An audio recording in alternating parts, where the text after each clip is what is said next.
coming. Just to give you a little background, kind of how I got to where I am. I was a college coach for 11 years, but I didn't really aggressively pursue that as a career choice when I was in college. I kind of had this perception that I really didn't fit that coach material because I wasn't really authoritative, I wasn't really disciplinarian, I kind of was a lead more by example. So I didn't feel that that was really consistent with what I was. And so I stumbled upon a coaching opportunity when I went to graduate school, became an assistant coach at that time, and then was in the right place at the right time to take over the head coaching reins. And that's kind of, during that time is when I figured out that I didn't have to be that specific type of coach that I had had or that I had kind of constructed in my own mind, and that it was effective for me to be the type of coach that I was. But I still had to negotiate that along the way. There was athletes that really wanted me to get up in their face and yell at them, and it wasn't my nature to do that, but I still had to try to contend with that. So that's kind of how I got to where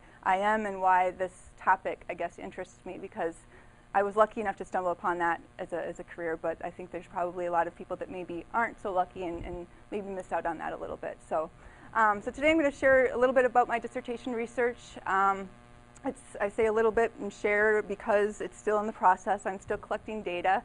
But I've done 14 interviews, and with those first 10, I've done some data analysis, and that's what I'm presenting to you today. So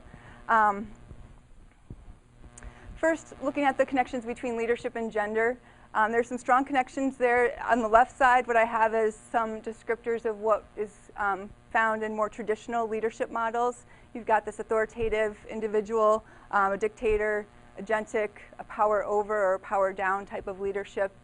It's often called heroic individualism. And those leadership traits and characteristics are socially constructed as masculine, and as I said, they're more that traditional leadership style. On the right side, it's what we're seeing, the shift towards of a more relational type of leadership that are more feminine in characteristics, participative, collective, relational, communal, more of a power with or a power up. And Fletcher calls it a post-heroic leadership style.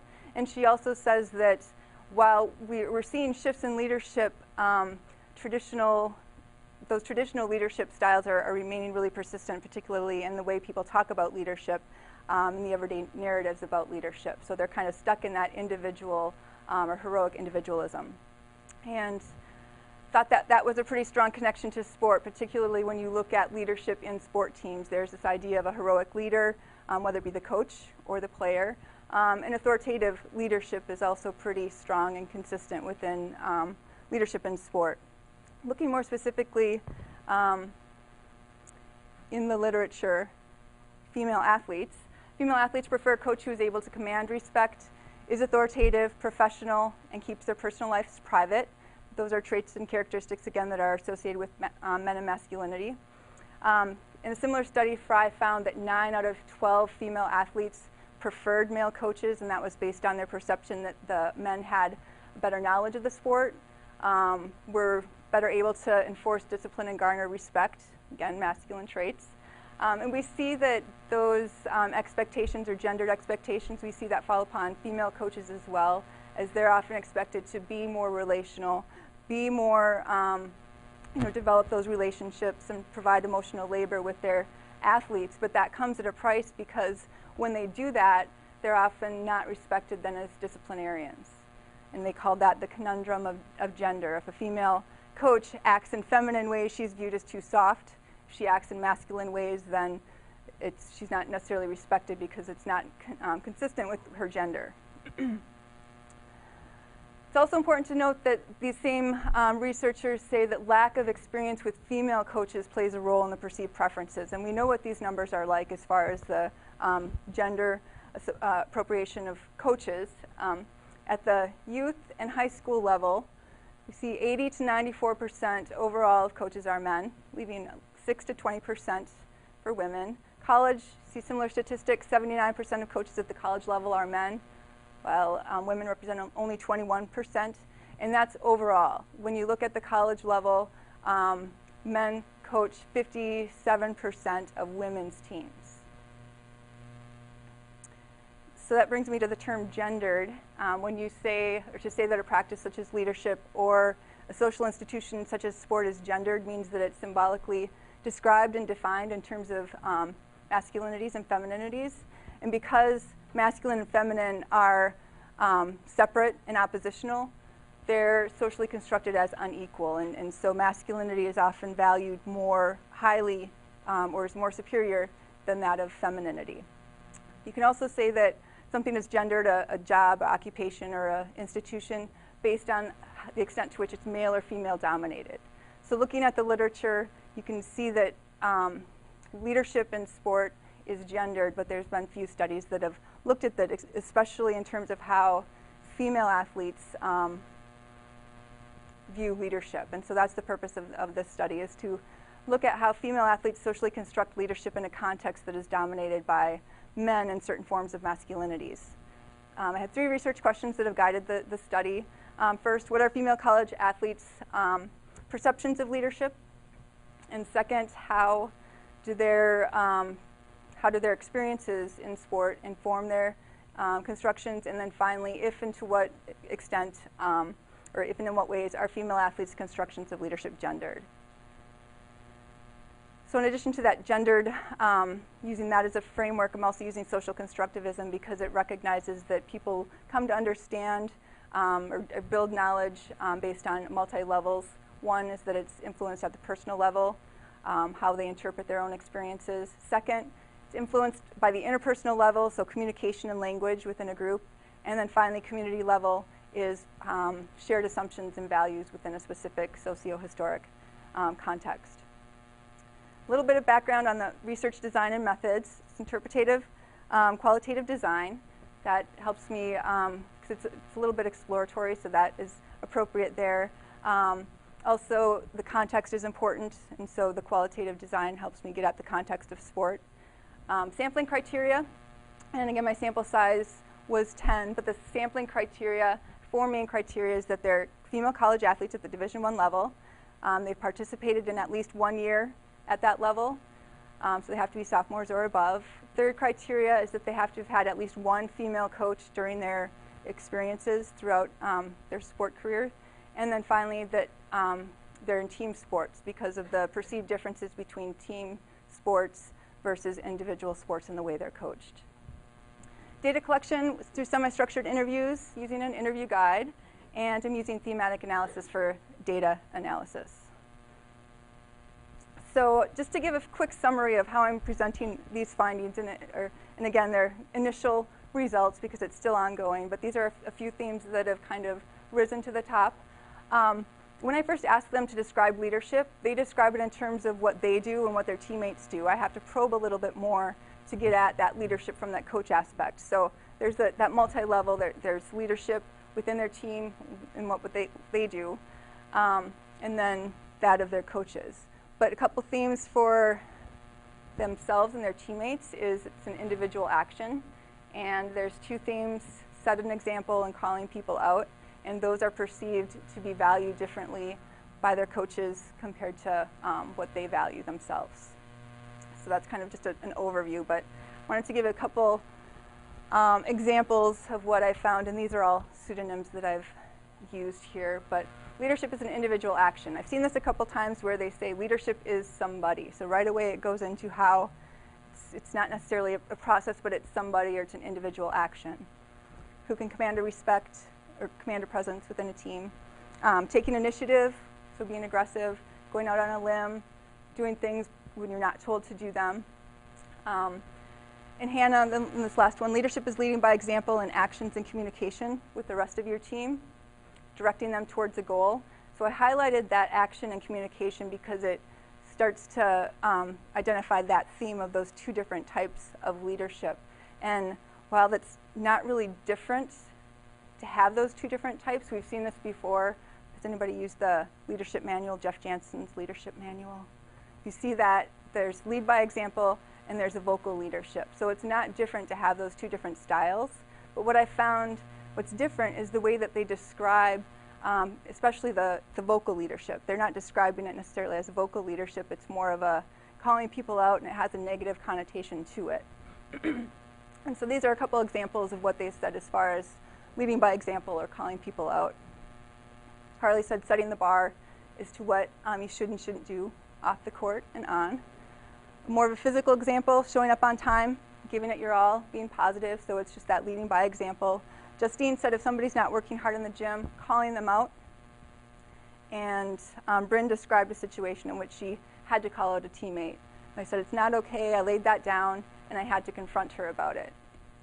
So when you look at what coaches value, or their perceptions of what is valued by their coaches, you can see that Hannah described herself as more of a relational leadership, more of a quiet leader, and I asked her, did your coach want you to be more vocal? She said, not necessarily, but the loud style was more valuable in her eyes as captain material. She didn't think that her style was captain material. And then she went on to say that she liked people to hold the standard, to be kind of like a dictator, and to be hard on people. So that's where that calling people out kind of had that negative connotation to it again. And Ashley described more of a positive situation where a teammate was rewarded for calling people out. So they see that there's that reward associated with that. Her teammate took it upon herself to get a team meeting together, went through everybody telling them how they weren't doing their roles. And she said, I think the coaches were happy that someone else was doing that someone else took it upon themselves to take it in their own hands. And she went on to say how this teammate was named an honorary captain for the rest of the season for doing that. So there is reward to calling people out, or they're seeing that. I didn't have this one up here, but Carly described, I wasn't very vocal as a leader. I led by example, and I never noticed how important the vocal side of leadership was until I got to college. And the coaches are forcing me to be more vocal and to be more of that vocal leader instead of just lead by example. But as far as how athletes prefer to lead themselves, oftentimes they prefer to be more of that lead by example type, based on their work ethic and keeping everybody together. Justine said, I liked to be that glue within the team. And Erin, she said that it was between her and Sarah as far as being captain. Sarah got it, and she said, I think that's cool because I can step up into that quieter role and be and set more of a physical example. She went on to say, I didn't include this, but I love this quote. I'm not going to tell you what to do, but I can suggest things that can help you in a casual way. Because you don't want to step on toes. That's what she said. You don't want to step on toes. And that kind of brings it to this idea of stepping on toes. This is kind of a long quote, I know, but Grace described an experience where she did step on toes, and she received some lashback from one of her teammates from it and took it personally. I'll let you read that one. So that experience influenced her because she thought she was just being a leader and saying, hey, as a group, we can't do that. But somebody flashed back at her, and so she took it personally. And she went on to say how she's evolved and changed her leadership a little bit based on that. So when she got to college, I found that when I came to college, I was still expected to call people out. But I didn't want people to hate me. I didn't want my teammates not to be around me, so she found a balance in that. And Hannah also described how her early experiences weren't really met with that same reaction, and so because she had negative reaction, she evolved and she changed. People didn't receive it well, even if it wasn't meaning to be harsh or anything. It's just the tone of voice didn't come off well, so I evolved and I changed. So I think that really shows that their relationships with their teammates are really important to them, and they don't want to jeopardize that, or to call people out or to step on toes is really kind of a negative thing in their minds. Okay. So moving on to perceptions related to coaches. I'm just going to kind of share a few things here. This is really in the initial stages, but it's multifaceted and complex. I've listed the different themes that have emerged because you see them across all of the interviews, or not necessarily across all of the interviews, but within the different data extracts, you can see aspects of these: relational, knowledgeable, being a disciplinarian, and encouraging. And I think this first one really describes it really well. She was encouraging. She knew a lot about the sport, so she was knowledgeable too. I respected her, but she was hard on us, so she was also a disciplinarian. And I made a personal connection with her. So you can see so many different things in that and how she described her ideal leader who was a coach. Justine also described this contradictory idea of he was your friend, but once you got on the court, it was all business. If there were any problems, it was instantly calling it out and putting an end to it. And he created that trust and that bond, so there's that relational aspect as well.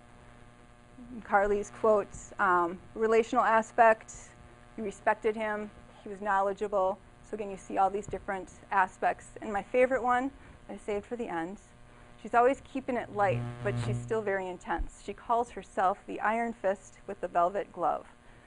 I loved that quote because it just said so much about being a female head coach, because you've got to have that iron fist, but you're a woman, so you have to have some softness about it. So you put on the velvet glove, then you can kind of negotiate that role a little bit better. So what does this all mean, or what do I think it means?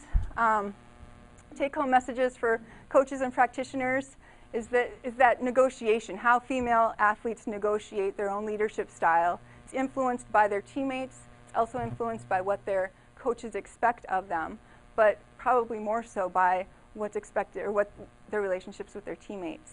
And because of that, I think it's important for coaches to positively develop vocal side of leadership. So there's some reason why that's coming across as negative to them, so trying to focus more positively on it's okay to hold people accountable. That's an important aspect of a leader, so trying to focus on that more positively. And then just the idea that female athletes do value that multifaceted and complex leadership from coaches. And the take-home message as far as future research, I think what I found is that there seems to be some aspects of heroic individual leadership that's persisting, but you're also seeing some resistance in how female athletes are doing leadership themselves, and that relational aspect of who they think is the ideal leader. So anytime we can highlight that resistance, it's important in research to do that, because it can lead to small incremental changes. So if we can continue to do that. And the second thing I thought was interesting, can female athletes really be that disciplinarian, be personable, develop relationships, and still maintain respect? Because the previous literature has showed us that they can't. So I think we should maybe look at that a little bit more. Are things changing in that respect? Can female athletes be successful, or female coaches be successful in that type of a leadership style? And then finally, examining the perceptions, the negative perceptions that's associated with vocal leadership or calling people out.